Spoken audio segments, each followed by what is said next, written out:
então não vamos fazer assim. Bagé. Tudo bem, Gabi? Tá bem, boa tarde. Hoje eu tô #chateado, entendeu? Não sou eu, chateado. né? Todos os tricolores, mas é do jogo, né? É do jogo. Faz parte. Segundo tempo ali que desandou a maionese, né? É verdade. Bom programa, Gabi. Obrigada, beijo, meninos. Beijo. A partir de agora, eu e você temos um encontro marcado. Vamos juntos até as 2h30 da tarde com as principais notícias do Rio Grande do Sul. O que foi notícia, informação, curiosidades, está aqui na tela da Band, no RS Acontece.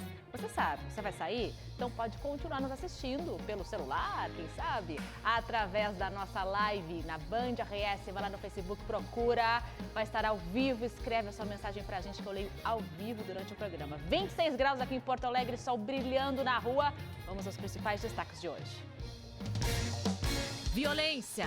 O homem é preso após desferir 18 facadas na ex-companheira na região metropolitana. De acordo com a polícia, o agressor não aceitava o fim do relacionamento do casal.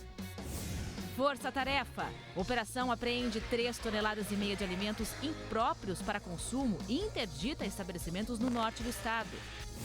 Imprudência. Caminhão é flagrado trafegando na contramão em uma das principais rodovias do Rio Grande do Sul. Futuro. Ao vivo, uma conversa sobre o destino de 2 dos principais pontos turísticos da capital: o Parque da Redenção e o Mercado Público de Porto Alegre.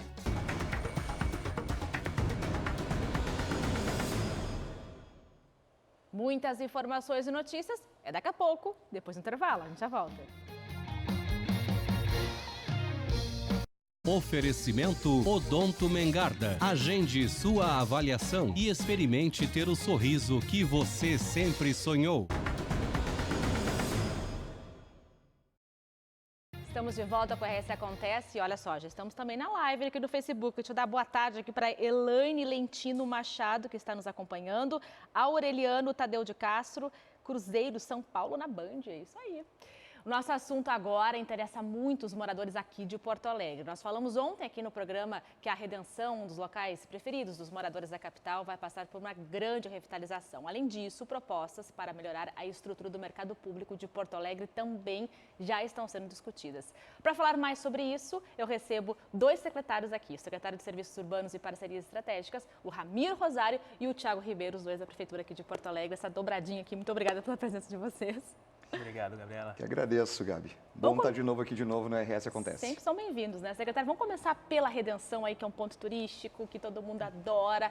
Já tivemos algumas melhorias, começaram ontem, né? São quase 4 milhões de reais de investimento. Como é quais são os próximos passos agora? Exatamente, Gabi. Bom, primeiro o porto-alegrense tem essa relação com os verdes, com os espaços urbanos muito diferenciada. O porto-alegrense gosta de conviver a céu aberto, no inverno gosta de ir para os parques, tomar um chimarrão, comer uma bergamota, e no verão também aproveita, quem fica na cidade, quem permanece para o trabalho, acaba aproveitando para poder curtir com a família, levar os amigos para esses ambientes. E a bem da verdade, há muito tempo os nossos espaços públicos careciam da atenção devida.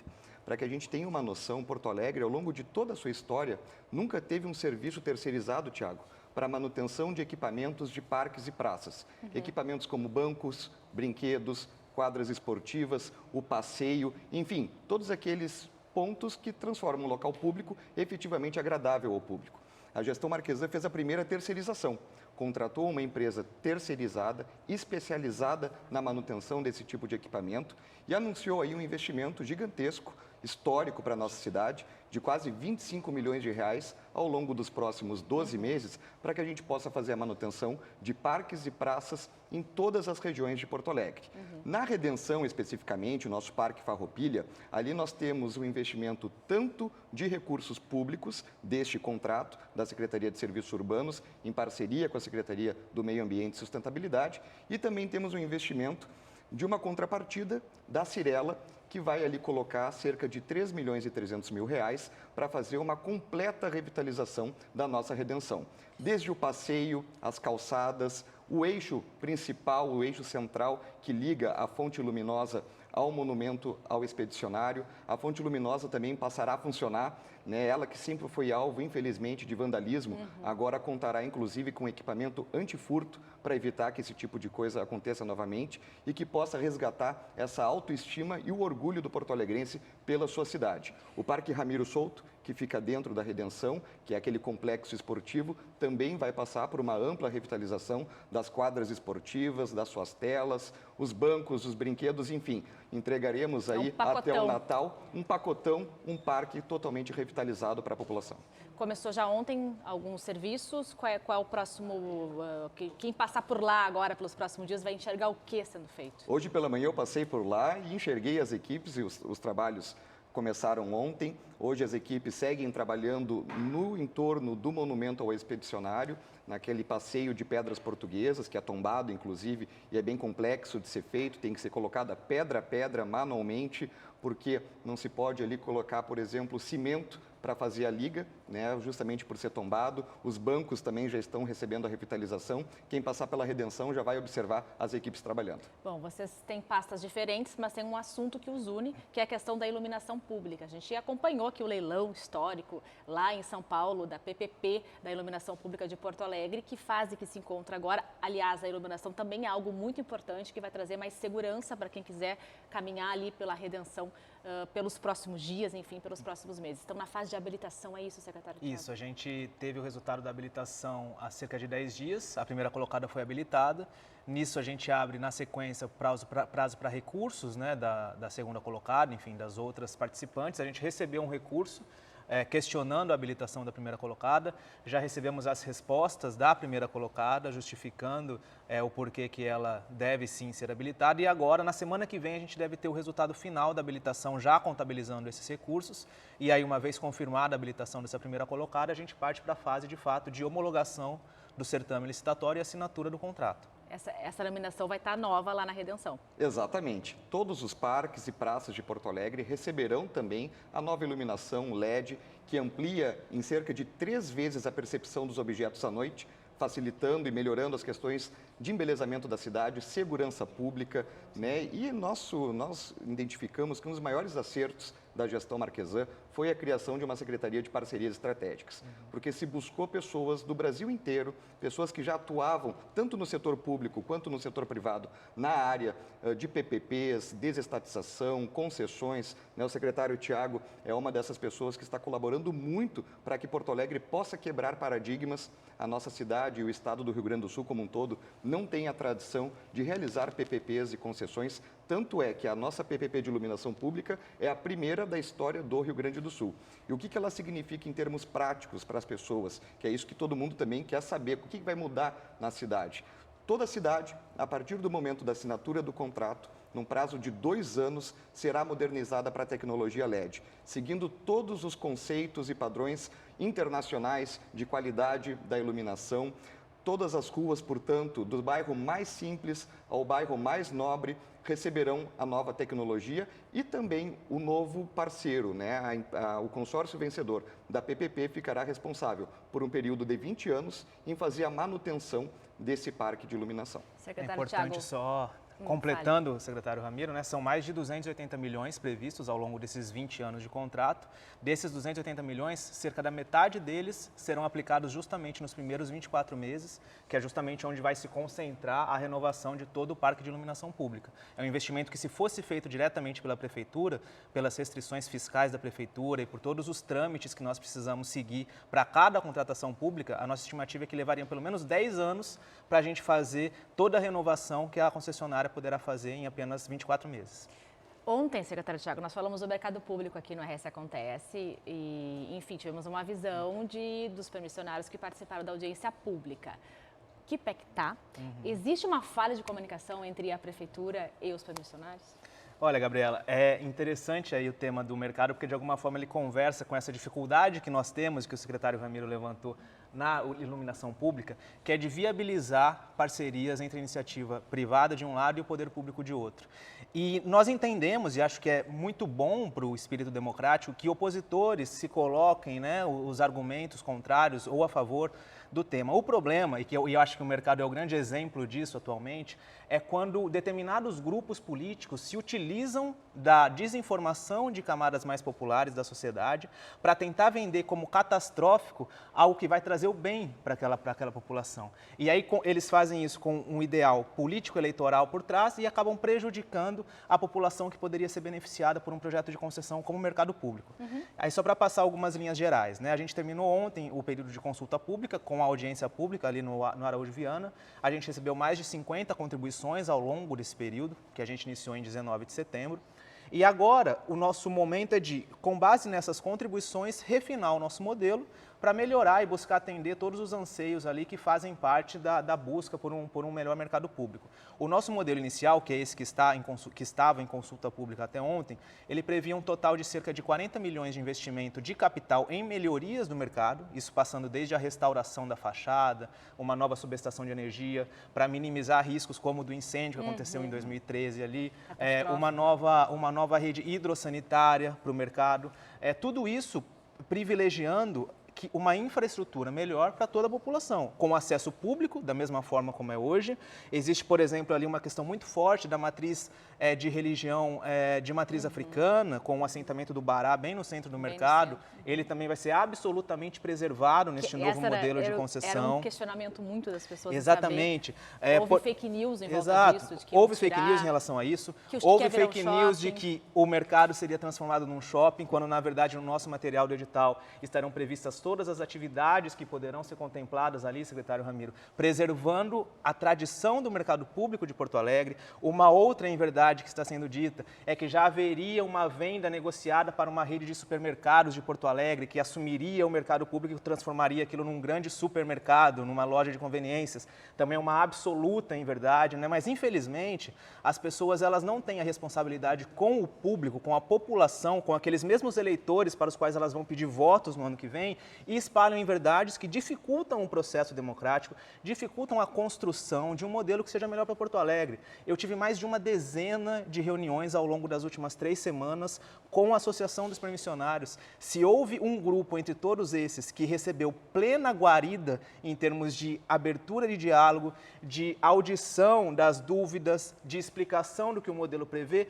foi exatamente a Associação dos Permissionários. Por isso que, particularmente, eu fiquei muito frustrado quando eu vi ontem, eu estava assistindo o seu programa, e quando eu vi ontem aquele tipo de colocação, porque ela não condiz com o trabalho que nós estamos fazendo, e alguns permissionários reconhecem isso, é importante que se enfatize isso, o trabalho que nós estamos fazendo de diálogo, justamente buscando a melhor solução para todos, que de um lado contribua para que o mercado público ofereça à população produtos bons, a preços acessíveis, em um local que seja também agradável de se visitar. Eu já, por exemplo, ouvi de pessoas que receberam parentes aqui no fim de semana, queriam levar para almoçar no mercado público, mas o mercado público estava fechado no domingo. Então, entre outras coisas, por exemplo, nosso modelo prevê a possibilidade de abertura aos domingos no sistema de rodízio entre os lojistas. Então, é uma série de melhoramentos que, se bem explicados para a população, de maneira honesta, de maneira que respeite o que de fato está escrito nas nossas minutas, a gente tem certeza que o apoio a esse tipo de modelo, com uma gestão mais eficiente, será maciço. Agora, realmente não contribui em nada para o debate que o tema seja raptado por grupos que não estão interessados no maior interesse público. Exato, A concessão da gestão do mercado público à iniciativa privada, ela retira as amarras próprias do poder público que acabam dificultando ou então deixando um vasto espaço de tempo para poder fazer melhorias em infraestrutura, melhorias em serviços, né? É sabido, o poder público, para trocar uma lâmpada, precisa fazer uma licitação, precisa ter uma empresa terceirizada. A gestão mais profissional do mercado público, né, pela iniciativa privada, mantendo a essencialidade do mercado, mantendo aquilo que o mercado é, que é a alma e o coração de Porto Alegre. Isso vai ser muito melhor para todos os porto-alegrenses, melhor para quem nos visita, e a gente vai ter muito mais orgulho do que já tem hoje de levar os nossos visitantes e turistas lá no Centro Histórico. Secretários, gostaríamos de ficar mais tempo conversando sobre a situação e as melhorias, as transformações de Porto Alegre, mas o nosso tempo está acabando. E a nossa função aqui, como jornalismo, é trazer os dois lados, trazer sempre os lados da história, todos os lados. Então, por isso que a gente trouxe vocês hoje, em especial o secretário Thiago. Agradeço muito a vinda de vocês aqui. Venham sempre nos trazer novidades, coisas boas para Porto Alegre, que é isso que a gente quer. No fim, todo mundo quer Porto Alegre boa de se viver. Obrigada pela presença de vocês. Ficamos sempre à disposição. Nós que agradecemos e é um prazer servir a Porto Alegre também. E olha só, Mas tem uma história repetida, aquela de uma obra interminável. Estamos falando das obras da Trincheira da Ceará, na zona norte de Porto Alegre, pois agora houve mais um adiamento do encerramento dos trabalhos. Faltam 300 metros para a conclusão da trincheira. Eduardo Oliveira é quem nos conta. Foi adiada mais uma vez a entrega da Trincheira da Ceará. A última previsão dada pela Prefeitura de Porto Alegre era de que essa liberação aconteceria no dia 31 de outubro, a próxima quinta-feira. Mas, de acordo com a Prefeitura, em contato com a Secretaria de Infraestrutura e Mobilidade Urbana, o secretário Marcelo Gazem informa que a decisão leva em conta telas de proteção e o sistema de drenagem da região, que ainda não estão concluídos. Então, a Prefeitura espera que, quando a obra estiver 100% pronta, seja feita essa entrega. No entanto, não tem um prazo, uma data específica para que aconteça essa liberação. De acordo com o secretário, a promessa é de que até o final do ano essa obra seja entregue à população gaúcha. Obras essas que seriam para a Copa de 2014 e já se arrastam por quase 7 anos. Até o momento, o investimento nessa obra chega a quase 40 milhões de reais. Obrigada, Duda. Olha só, um homem de 43 anos foi preso em flagrante após desferir 18 facadas na ex-companheira em Viamão, na região metropolitana de Porto Alegre. A tentativa de feminicídio ocorreu nesta quarta-feira no bairro Estalagem. De acordo com a Polícia Civil, o agressor não aceitava o fim do relacionamento e esfaqueou a vítima porque ela estava com um novo namorado. Um outro caso havia sido registrado na terça-feira, quando uma mulher de 44 anos foi atingida por um espeto de churrasco na região do pescoço e na cabeça. Os ferimentos chegaram a perfurar o pescoço da vítima, que foi socorrida e não corre risco de morte. A Defensoria Pública do Estado e o Conselho Regional de Odontologia do Rio Grande do Sul firmaram uma parceria em favor de mulheres que sofreram violência doméstica ou familiar. O convênio público garante atendimento odontológico para as vítimas. E é sobre esse assunto que eu vou conversar agora com a Defensora Pública e dirigente do Núcleo de Defesa da Mulher da Defensoria, Liliane Braga Luz Oliveira. Defensora, muito obrigada pela sua participação. Infelizmente, trazendo essas notícias horrorosas envolvendo mulheres, né? Sim, sim. Agradeço muito a oportunidade, então, de a gente poder falar um pouquinho desse convênio que foi firmado. É um convênio, então, que a Defensoria Pública fez com o Conselho Regional de Odontologia. E a ideia, então, é que aquelas mulheres que sofreram alguma lesão odontológica, advindas de violência doméstica, elas tenham, então, um atendimento qualificado, adequado, com um atendimento mais humanizado, que possam buscar a Defensoria Pública do Estado e a gente faça esse encaminhamento para um tratamento gratuito. Então, a ideia é que não seja necessário, não há necessidade de buscar fazer um boletim de ocorrência, procurar o sistema de justiça. É um caminho direto da Defensoria Pública do Estado com o Conselho Regional, que vai fazer daí os encaminhamentos conforme o endereço daquela mulher, conforme a cidade, com as clínicas credenciadas, que podem ser, então, clínicas de dentistas ou mesmo universidades que estão credenciadas com o convênio. Então, qualquer mulher que sofreu violência, não precisa, no caso, ter um boletim de ocorrência para poder acessar esse serviço. Exatamente. A ideia, então, é que a gente tenha esse atendimento rápido, fácil, tudo numa ideia de que a pessoa que é vítima de violência doméstica, ela tem toda uma situação, assim, muito delicada, muitas vezes é vulnerável, ela tem dificuldades de procurar o sistema de justiça, muitas vezes tem vergonha, então não quer registrar um boletim de ocorrência, não quer procurar a polícia, a gente consiga fazer, então, um atendimento qualificado no Núcleo de Defesa da Mulher da Defensoria Pública, que fica ali na Siqueira Campos, número 731, é dentro do Centro de Referência de Direitos Humanos, e nós temos, inclusive, um 0800 que podem ligar, é 0800 644 6556, então pode ligar para esse telefone, a gente pode fazer o atendimento através da ligação mesmo, pedimos os documentos, enfim, o que for necessário e fazemos o encaminhamento para facilitar esse atendimento. Porto Alegre, Grande Porto Alegre e interior do estado. Qualquer defensoria pública do interior do estado pode procurar o defensor trazendo o seu caso e que a gente vai então fazer esses encaminhamentos. Uma pergunta que eu sou obrigada a te fazer e eu até imagino a resposta, mas vem aumentado o número de mulheres procurando por vocês? Cada vez mais, assim, as mulheres estão procurando o sistema de justiça. A gente vem trabalhando que as mulheres busquem, não deixem de registrar as ocorrências, busquem o sistema de justiça, porque nós estamos cada vez mais capacitando tanto a Polícia Civil, a Brigada Militar, com o trabalho da Patrulha Maria da Penha. A Defensoria Pública vem trabalhando muito com questões de prevenção, Os casos vêm aumentando, mas cada vez mais a gente vê que, na verdade, as mulheres estão buscando atendimento. Não que já não existissem muitos casos, mas a subnotificação também era muito grande.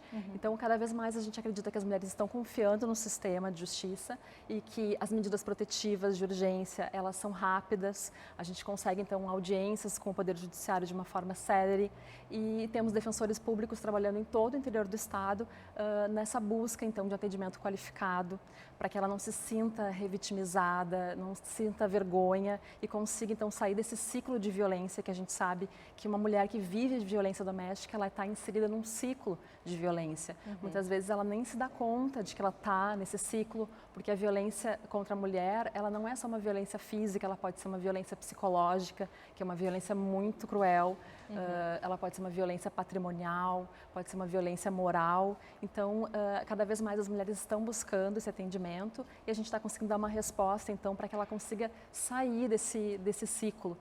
Qual é o sinal vermelho, não, eu digo amarelo para a mulher que não tem a violência física, mas quando ela pode se sentir, por exemplo, hostilizada, ameaçada, em que momento ela deve procurar ajuda?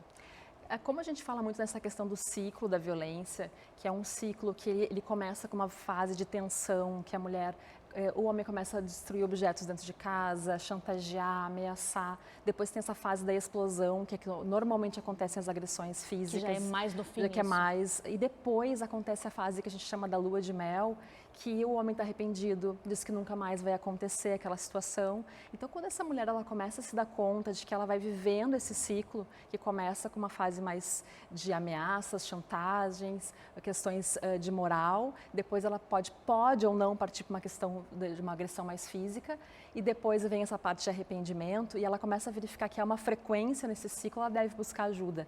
Muitas vezes uma ajuda psicológica. Lá no Centro de Referência de Direitos Humanos da Defensoria, nós contamos com uma equipe interdisciplinar, temos psicólogas que podem atender para fortalecer essa mulher para buscar ajuda.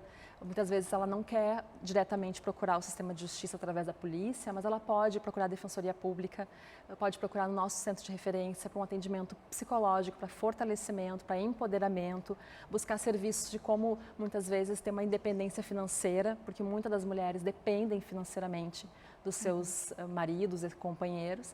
Então, a gente fazer esse trabalho conjunto com uma rede articulada para inserção no mercado de trabalho, para fortalecimento da autoestima. E esse convênio tem muito a ver com isso, a questão da dignidade da mulher, da autoestima, de conseguir muitas vezes entrar no mercado de trabalho, se sentir bem, para a questão da estética também, né? Que infelizmente existem casos que a pessoa tem problemas realmente na arcada dentária que podem levar a traumas muito fortes, né?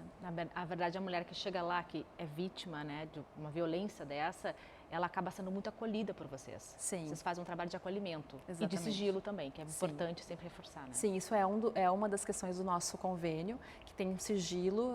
O Conselho Regional de Odontologia não pode divulgar nenhuma imagem, nomes. Então, esse é um trabalho todo já de capacitação dos profissionais que vão atender essa mulher, tanto no Conselho Regional de Odontologia e a colocação na clínica odontológica ou na universidade, que não precisa saber da questão da violência doméstica, para ter todo um cuidado, que essa mulher já sofreu tanto, então a gente tem que ter esse acolhimento, esse afeto, para que ela se sinta bem nos serviços públicos, né? Vamos só repassar então os contatos, para quem tiver mais dúvidas, para mulheres que precisam de ajuda, por favor, repete. Então, o 0800 644 5556, através então do telefone da Defensoria, ou na Siqueira Campos, número 731, é o nosso Centro de Referência em Direitos Humanos da Defensoria Pública, e qualquer unidade da Defensoria Pública em todo o interior do estado que nós estamos, quase todas as comarcas têm uma unidade da Defensoria, podem procurar, que nós vamos receber então esse acolhimento e tentar resolver alguma questão, pelo menos ajudar essas vítimas de violência doméstica. A gente está quase encerrando a nossa entrevista, mas existe a possibilidade de expandir esse tipo de serviço para outros serviços também?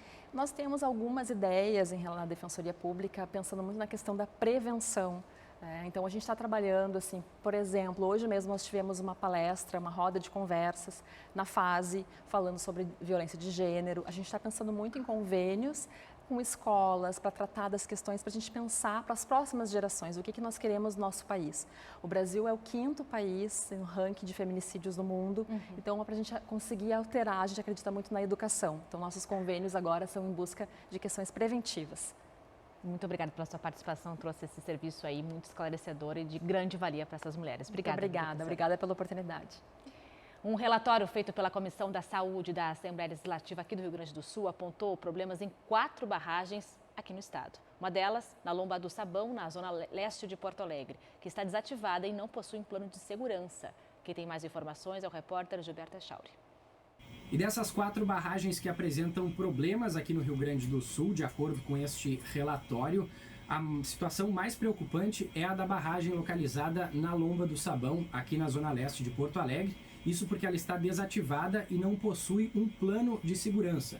Inclusive, o deputado Paparico Bach, do PL, que é o relator deste documento, solicitou a retirada imediata de cerca de 400 famílias que vivem ali naquela região, que poderiam ser atingidas em um eventual rompimento desta barragem. Cabe à Prefeitura de Porto Alegre buscar recursos junto ao governo federal para realizar, portanto, a remoção dessas famílias. Outras 3 barragens também apresentam problemas aqui no Rio Grande do Sul, mas a situação delas não é tão grave de acordo com esse relatório. Essas estruturas ficam localizadas em Pelotas, em Camaquã e também no município de Santa Maria. O próximo passo a ser realizado agora é o encaminhamento deste documento relatando os problemas às autoridades fiscalizadoras, aos órgãos competentes. Vale ressaltar também que outras 2 barragens não foram fiscalizadas aqui no Rio Grande do Sul, porque as empresas que são responsáveis por elas não responderam às solicitações de fiscalização que foram solicitadas pela comissão. Esse trabalho de fiscalização das barragens teve início lá no mês de janeiro, a partir da tragédia que aconteceu em Brumadinho, em Minas Gerais. Obrigada, Echauri. Olha, não queria falar sobre isso não, viu? Mas e a dor de cabeça dos gremistas, hein? 5-0 no Maracanã, assunto para eles, César Cidade Dias. César, vou fazer aquela pergunta que está todo mundo se fazendo. Onde foi que nós erramos? Porque como é que segura aquela máquina? É verdade, na verdade. O Grêmio ontem fez uma partida muito abaixo do que vinha fazendo e sofreu uma derrota daquelas acachapantes, difíceis, que o torcedor tem que ter a consciência de que ela não começou ontem. Não é só um jogo que tem início, meio e fim, e que as coisas não aconteceram. Aquilo é maior do que o que a gente viu. O Grêmio vem trabalhando com dificuldade, em determinado momento o Grêmio foi mal, foi eliminado pelo Atlético Paranaense, não fez as mudanças de roteiro, e quando tu chega num destino e esse destino não é o que tu quer, e tu repete o caminho, tu vai chegar mais uma vez nesse destino. Ontem o Grêmio repetiu alguns erros e, mais uma vez, teve uma derrota e uma eliminação muito difícil. Tem que trocar tudo? Não precisa fazer isso. O Renato tem que continuar, só que o Renato precisa voltar a ter um chefe, o Renato precisa saber que ele é uma peça na estrutura, que ele não é a estrutura, não é ele que manda no Grêmio, o Grêmio não é, ele não é maior que o Grêmio, ele é uma peça importante, um ídolo importante, mas o Grêmio precisa fazer essa mudança de roteiro para que o destino seja um pouco diferente. O Grêmio de 2016 foi muito bom, começou com o Roger, terminou com o Renato ajustou. Em 2017 o Grêmio foi campeão, em 2018 o Grêmio começou a diminuir, em 2019 o Grêmio piorou. Esse é o resultado. Por quê? Porque passou a apostar em peças erradas, porque acabou desmanchando estruturas que tinha, porque o Grêmio foi perdendo algumas situações que culminaram ontem com a derrota muito ruim e uma derrota que deixa muitos pontos de interrogação no ar. O que deve ser feito? Muita calma nessa hora, para não se perder e começar a tentar transformar isso, porque é preciso dizer que a temporada não terminou. O Grêmio tem jogos já no final de semana, tem o jogo contra o Botafogo e precisa vencer, porque o Grêmio precisa da vaga na Libertadores e ficou muito atrás no Brasileiro. Eu te pergunto assim, tu como especialista do esporte, eu como leiga do esporte, como é que fica a motivação num dia depois de uma derrota tão grande dessa? É que claramente nós temos que separar um pouco as coisas. O torcedor está desmotivado. O jogador de futebol que estiver desmotivado pode pegar a porta e ir embora. Porque o Grêmio gasta mais de 12 milhões de reais por mês, só em folha de pagamento com jogadores. Ninguém pode estar desmotivado, não. Principalmente num lugar como o nosso. Então, que se trate a coisa com responsabilidade, se faça o que tem que fazer. O Grêmio, hoje, tem que resolver os seus problemas de forma dura. O André não pode mais jogar, o Grêmio questiona alguns jogadores e agora está na hora de cortar na carne e entender o que aconteceu. Não pode passar impune um vexame como o de ontem. Não dá para só avisar, né? E isso precisa ser visto. E acho que não se pode endeusar o Renato a ponto dele não ser tocado nesse processo. Ele tem que ser tocado nesse processo. E isso é que o Grêmio vai ter que trabalhar com calma para não perder algumas coisas boas. Ele está na corda bamba? Não vejo isso. Acho que ele tem que continuar. Eu só acho que ele tem que ser recolocado no lugar dele. O Renato é treinador do Grêmio, mas não dono do Grêmio. E isso é fundamental para que o Grêmio se recoloque nos trilhos aí para vencer logo. O Grêmio tem um trabalho melhor que a maioria dos clubes, o Grêmio tem um time melhor que a maioria dos clubes, mas o Grêmio foi perdendo capacidade esse ano de uma maneira que não se entende. Até mesmo, Gabi, tu que é gremista, a primeira pergunta que tu faz, por que o André? Por que o André continua? Só o Renato quer o André. E só ele quer o André, mais ninguém. Ou os dirigentes, aparentemente também, porque eu acho que essa foi uma condição, a hierarquia se perdeu. Quem é o chefe do departamento de futebol? Se a gente fizer essa pergunta para 90% dos gremistas, vão dizer o Renato. E não é. Se mistura, eu acho. E não é. Né? E isso está errado, o Grêmio precisa corrigir. César, rapidamente, o fato da torcida também ontem, né? Maracanã estava lotado, mas é que tá uma máquina o Flamengo, né? Como é que para aquele Bruno Henrique, aquele Gabigol, pelo amor de Deus, tem como parar aqueles dois? É que futebol, ele tem... o Grêmio ontem acabou dando tudo errado, faz parte. O jogo tem essa questão do momento, aconteceu um gol no final do primeiro tempo, um gol bem no início do segundo tempo, deu tudo errado.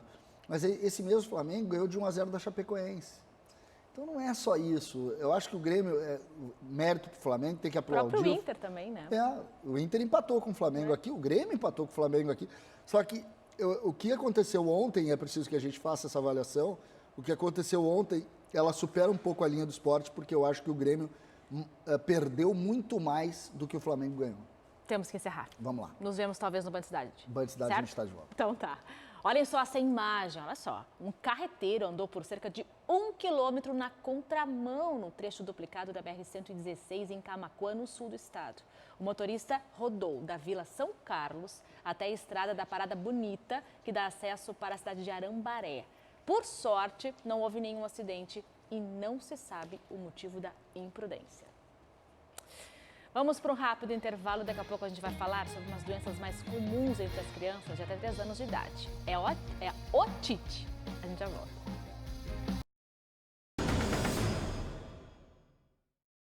Alerta de saúde, uma doença que é bem mais comum do que você imagina. As otites afetam mais de 90% de crianças de 0 a 3 anos. É uma das principais causas de uso de antibióticos no país. Esse e outros problemas vão ser discutidos amanhã em um evento na Santa Casa de Porto Alegre. Para falar mais sobre esse assunto, a gente recebe aqui o Dr. José Faibes Lubianca, que é otorrino e coordenador desse evento. Doutor, muito obrigada pela sua presença aqui. Eu que agradeço a oportunidade e uma boa tarde. Por que exatamente essa faixa de 0 a 3 anos? Por que eles são os mais acometidos com as chamadas otites? Exato. Existem uma série de razões para isso. O primeiro é a imaturidade do sistema imunológico das crianças, as quais são expostas muito precocemente por uma razão de necessidade, a socialização precoce, que são as escolinhas. Né? O segundo é uma questão anatômica, que existe um órgão que comunica o nariz com o ouvido, chamado de tubo auditiva, que na criança ele é muito imaturo e permite com mais facilidade que as bactérias que estão no nariz acessem o ouvido médio e façam as otites. A gente fala, todo mundo sabe o que acontece, quem acompanha o RS, acontece que eu tenho uma filhinha pequena de 2 anos e 4 meses e lá na minha casa é uma briga toda vez que a gente tem que limpar o narizinho dela se ela estiver resfriada em alguma situação como essa. A falta da limpeza correta ajuda a aumentar a possibilidade de você ter uma otite? Ajuda porque as otites elas geralmente decorrem das infecções, dos processos inflamatórios que afetam o nariz. Então aquela secreção do nariz acaba indo para o ouvido médio e essa é a principal razão, então, para esse ouvido médio ficar infectado e fazer otite, a inflamação do ouvido. As lavagens nasais, elas principalmente no momento do resfriado, elas são muito úteis e muito eficazes em diminuir a chance da otite. Agora, adulto a gente sabe, está com dor no ouvido, procura um especialista, vai ser medicado. Como é que faz com a criança? Até 2 anos por aí, não tem como identificar, né? Como tu consegue perceber quais são os sinais, doutor? Normalmente são sinais indiretos e nenhum é fidedigno para dizer que a criança realmente está com otite. Mas uma criança que está mais irritada, que está com o sono alterado, que eventualmente fez febre, né? São crianças que são propícias a estarem com otite, mas tu vê que são os mesmos sintomas de um resfriado, né? Então, realmente é muito difícil. O que acaba fazendo e selando o diagnóstico é a otoscopia, aquele exame que o médico usa um aparelho para enxergar a membrana do tímpano, que aí sim é um diagnóstico fidedigno, principalmente quando essa membrana do tímpano está abaulada. Isso é um diagnóstico que o pediatra faz com bastante eficiência, o otorrino também. Então, realmente é dependente de se olhar o ouvido para poder ter o diagnóstico de certeza. E aí, no caso, é antibiótico direto? Boa pergunta. Na grande maioria das vezes, não. Opa! Né? Isso é uma dos grandes tópicos que nós discutiremos. Porque a gente sabe nos estudos que comparam antibiótico contra placebo, aleatoriamente dado para os pacientes que estão sendo estudados, mostram que até 80% das crianças do grupo placebo, ou seja, que não receberam antibiótico, têm a cura clínica. Então, hoje, a gente tem critérios bem específicos para indicar o antibiótico, mesmo no diagnóstico de uma otite média aguda. Basicamente, se a otite é bilateral, nos 2 lados, se eventualmente a criança está com secreção saindo pelo ouvido, esses são critérios mais fidedignos para o uso do antibiótico. Uma criança menor de 6 meses também a gente não pode evitar o antibiótico, mas para a maioria das outras crianças, principalmente as acima de 2 anos, o antibiótico é só nessa circunstância da bilateralidade ou da presença de efusão. Como isso é a menor percentual de crianças que apresenta, a grande maioria delas vai ter uma otite unilateral sem estar saindo pus pelo ouvido, essas não precisam de antibiótico. E aí, como faz? Espera passar? Exatamente, a gente dá analgésico, né? Porque as pessoas não podem confundir o efeito do antibiótico com a analgesia. O antibiótico demora, em média, 2 dias para fazer o efeito. Até lá, a criança tem que estar medicada com analgésicos e antitérmicos. Né? Porque dói. E essa é a conduta mais aceita hoje em dia, nos comitês todos internacionais, de se esperar 48 horas somente com medicação analgésica e antipirética e para a criança que, porventura, ainda estiver sintomática após essas 48 horas, se entrar, então, com antimicrobiano. Isso evita, em muitos casos, o uso do antimicrobiano. E o grande problema do uso indiscriminado, abusivo, é a resistência bacteriana que hoje em dia nós temos, né? Que é uma coisa realmente que aumenta a passos largos e é bem assustadora. Ou seja, quanto mais cedo a criança começa a utilizar antibiótico indiscriminadamente, quando ela for adulto já não tem mais eficácia. É isso, resumidamente, doutor? E não é o problema só para a criança em si, para o ambiente, para o ecossistema que envolve a criança, essa bactéria ela vai compartilhar com outras. E, eventualmente, uma criança que também não usou tantos antibióticos vai ter a bactéria resistente que veio através daquela questão da socialização precoce das escolinhas. Então, é um problema para a criança e para os que de saúde pública, no fim. Exatamente. Doutor, então, esse é um dos destaques do evento que ocorre amanhã. E quais são as outras pautas? Quem que vai estar presente? Certo. Nós vamos ter 2 convidadas de São Paulo, a professora Tânia Si, que é um renome internacional, é presidente da Associação Interamericana de Otorrinolaringologia Pediátrica, e a doutora Shirley, que é da Escola Paulista de Medicina e também autora de vários capítulos, técnicas cirúrgicas descritas, então vai ser bem interessante. Se vai falar sobre problemas de rinossinusites também em crianças, se vai falar sobre o problema de corpos estranhos, fraturas nasais, ou seja, vai ser um pupurri de assuntos de otorrinolaringologia pediátrica, porque o simpósio já é o 4º simpósio do Hospital da Criança Santo Antônio, da otorrinolaringologia pediátrica do Hospital da Criança Santo Antônio. Doutor, muito obrigada pela sua presença aqui no RS Acontece. Muito importante esse alerta que o senhor fez aí sobre a situação do uso indiscriminado de antibióticos, porque às vezes a gente sabe, a gente tem pena, né, da criança que está com uma dor, se usa, claro, o analgésico, mas também se quer ver logo a cura do teu filho que está ali passando por um problema. E às vezes o suporte está no antibiótico, mas então acho que esse alerta que o senhor trouxe aí de se pensar, de se levar bem em conta mesmo no fato de que vamos pensar também na saúde pública, né? Exatamente. Muito obrigado pelo convite e espero a maioria dos pediatras que puderem ir, os otorrinos também estão convidados para o nosso simpósio. Obrigada, doutor. 3,5 toneladas de alimentos impróprios para consumo foram apreendidas na cidade de Rondinha, no norte aqui do Rio Grande do Sul. Foram recolhidas carnes, bebidas, embutidos e cigarros sem procedência. A operação realizada pelo Ministério Público Gaúcho resultou na autuação de 4 estabelecimentos. Um dos comércios foi totalmente interditado. Entre os autuados está um restaurante que reaproveitava alimentos de forma inadequada e um açougue que teve uma câmara fria interditada. A Brigada Militar descobriu uma casa que era utilizada para guardar armas e explosivos em Novo Hamburgo, no Vale dos Sinos. O local, que fica no bairro São Jorge, foi encontrado após uma denúncia anônima. Foram apreendidos 2 fuzis, 2 pistolas, um revólver, material explosivo, coletes à prova de balas, munição, toucas ninjas e rádios na frequência da Brigada Militar. Um adolescente de 17 anos também foi apreendida. A polícia agora investiga qual tipo de crime o material poderia estar sendo utilizado. E mais um caso de furto de energia, dessa vez em Rio Grande, lá na região sul aqui do estado. Segundo a Polícia Civil, uma barbearia na região central da cidade furtava energia elétrica usando um dispositivo tecnológico oculto e que era acionado por um sensor de abertura automático. O sócio do estabelecimento foi preso. Com esta ação de hoje, a CE já contabiliza 35 prisões por gato só em 2019. 35, pelo amor de Deus, hein? Vamos para mais um rápido intervalo e na volta a gente vai falar sobre também saúde. É porque hoje é o Dia Mundial de Combate à Poliomielite. Não sai daí. O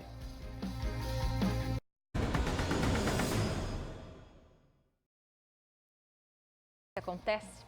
A poliomielite, também chamada de paralisia infantil, é uma doença contagiosa causada por um vírus que pode infectar crianças e adultos. Aqui no Brasil, o último caso de infecção ocorreu em 1989 e para que nenhum novo caso apareça, a estratégia adotada para a eliminação do vírus está centrada na realização de campanhas de vacinação. Hoje é o Dia Mundial de Combate à Doença, data criada pelo Rotary Internacional para aumentar a conscientização sobre a importância da vacinação.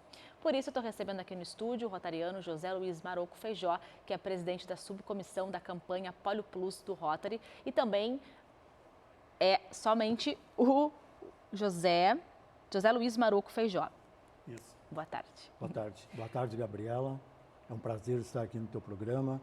Boa tarde a teus telespectadores e a todos os meus outros companheiros rotarianos que estão nos assistindo. Bom, José, hoje é um dia muito importante para vocês, né? Muito, muito importante. É uma cruzada. Até me tornei um ativista por causa disso aí. Eu entrei em Rotary já fazem 10 anos. E por que eu montei a minha preocupação e essas palestras que eu faço? Ouvindo, na época de vacinação, os pais de crianças na fila da vacinação, ou em supermercados, onde fosse, com a mentalidade de não vacinar. Preferem que as crianças adquiram imunidade natural, que é um erro. Eu adquiri imunidade natural, mas paguei um preço caro, perdi a mobilidade na perna. Entende? O senhor contraiu a polio? Eu contraí a polio com 2 anos e meio de idade. Na minha época não tinha vacina. E hoje eu vejo os papais e mamães aí, vacinas de graça, não querendo vacinar. E há uma cultura na mídia também, não só da polio, mas do sarampo, da gripe e outras também, para não vacinarem, adquirirem imunidade natural. A mesma preocupação nossa é a do sarampo. O sarampo já era uma doença erradicada. Aí se pararam com as vacinações. Retornou. Começou a retornar. Então, só tem uma doença hoje erradicada no mundo, que é a varíola. A poliomielite pode ser a segunda.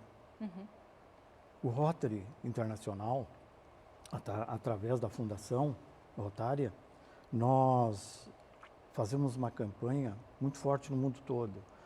Quando, em 1988, teve um pico de em torno de 350 mil crianças contaminadas no mundo. 350 mil. Para te ter uma ideia, era em torno de 1.000 por dia. A cada 15 minutos, 10. Uma verdadeira epidemia. Com sequelas. Uma epidemia. E mais, tem uma estatística que para cada criança contaminada que fica com sequela, outras 100 pessoas podem ficar contaminadas também. Desse universo de 100, de 10 a 12 vai a óbito, quando ataca a musculatura dos pulmões. Porque esse vírus ataca o sistema nervoso, o motor do cidadão. Também dá em adulto. O adulto que não foi vacinado e for para essas áreas de conflito, pode sim ser contaminado com o vírus. Isso que eu ia perguntar para o senhor. No Brasil, a doença está erradicada, como eu disse, aí desde praticamente 1989. 89. Mas quais são os outros lugares que essa doença não está erradicada? Então, no Oriente Médio, o Afeganistão e Paquistão, por condições até de miserabilidade política, religiosa, eles, digamos que boicotam esse sistema de vacinação internacional. Existe ainda agora eu tenho um relatório de setembro desse ano, esse ano já teve 82 casos lá de pólio. Isso aí registrados. Imagina, se é uma condição, eu acho que é muito mais isso aí. Eu olhei que é muito mais. A Nigéria, que é na África, está ganhando condição de zona livre por 3 anos seguidos sem apresentar nenhum caso esse ano. Mas persiste o Afeganistão e o Paquistão. Enquanto houver a condição de registrar essa doença em qualquer lugar do mundo, fica a preocupação. Fica a E preocupação. a única forma de evitar pólio é a vacinação de crianças de 0 a 5 anos. A pólio não tem cura, o que existe é uma prevenção. E a prevenção se dá através da vacinação. Mesmo que hoje seja o último caso de uma criança com pólio no mundo, não tem previsão de parar de ser vacinado. Para ter uma ideia, Gabriela, em 2014, quando teve a Copa aí, foi constatado no sistema de esgoto do aeroporto de Viracopos, se achou a defesa sanitária vírus da poliomielite. Nossa. Então esse vírus viaja com o ser humano. E o grande desenvolvimento dele foi a partir de 1910, quando começaram as viagens transatlânticas de aviões. E ele está entre nós aí, já comprovado, há mais de 5.000 anos, causando sequelas. E a doença não para por aí. Tem a chamada síndrome de pós-pólio. O que é isso? O que é isso? O cidadão, lá no futuro, digamos assim, que foi contaminado pela pólio e teve alguma superação, lá no futuro ele pode desenvolver sintomas, desde fraqueza muscular, depressão, sensibilidade ao frio, dificuldade de sono. Então, eu conheço casos que a pessoa não pode, quando ela se ataca, não tem mobilidade. E aqui, para nós, temos um agravante. Como já está erradicada essa doença, mais de 30 anos, não tem profissionais para trabalhar com ela. Digo médicos, né? Só existe médicos pediátricos em 2 hospitais em Porto Alegre. Mas que bom que vocês fazem, então, essa campanha. E hoje é o dia, então, de se reforçar essa importância de cumprir o calendário vacinal, porque a doença está prevista no calendário vacinal de todas as crianças, né? Pela saúde pública, pelo SUS. Aos 2 meses, aos 4, aos 6, depois tem o reforço aos 15 meses e aos 4 anos. Isso aí para os bebezinhos, né? Então, eu sempre digo, papai e mamãe que amem seus filhos, vacinem. Isso é um presente para o futuro, é saúde, tem que partir por aí.